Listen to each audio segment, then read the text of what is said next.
I love these Riolis kits with the food spilling into plates. I'm Michelle, this is my romantic tangle, and let's do another kit review, this time of Riolis breakfast. I had so much fun stitching this. I love the egg.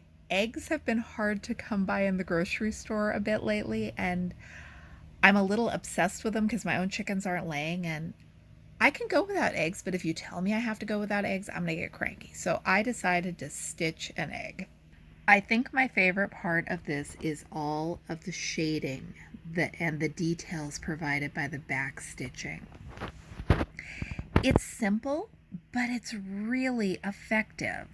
The kit comes with 14 count Aida, and it uses the Riolis wool acrylic blend threads, which I love. They've got a slightly fuzzy texture. They're not the smooth cotton like DMC. I've done a lot of kits with this thread, and I really enjoy stitching with it. These are 6 by 7 inches. There's a series of 3 of them. There is breakfast, which I just finished this week. There is lunch. I've talked before on the channel about the incredibly stitchable bacon. This one was a lot of fun. And then there is a third one, which is dinner. I have the kit and I've opened it up, but I haven't started stitching it yet. I think I'm going to do it soon.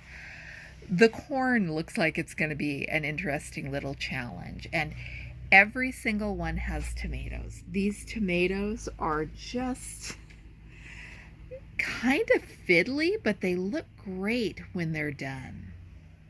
My only complaint about this kit is this is the first time in all of the Riolis kits that I have stitched where I ran out of thread. There is a dark brown that most of the back stitching is outlined in. There's some gray and some other colors here too, but I, at the very end, finished all of the back stitching and had a 1/2 inch of dark brown thread left. And I needed more of it to do the little pepper French knots. So I could obviously have contacted the company to request more floss. I could have used leftover floss from one of my previous finishes. I save, for the most part, leftover floss from kits, especially if it's on organizers that are as nice as this is. It's pepper. I just substituted with the dark gray. My French knots are sloppy, but it worked out fine as far as the floss was concerned. All of the other colors, I had plenty to work with. It's unfortunate, but it's not the end of the world.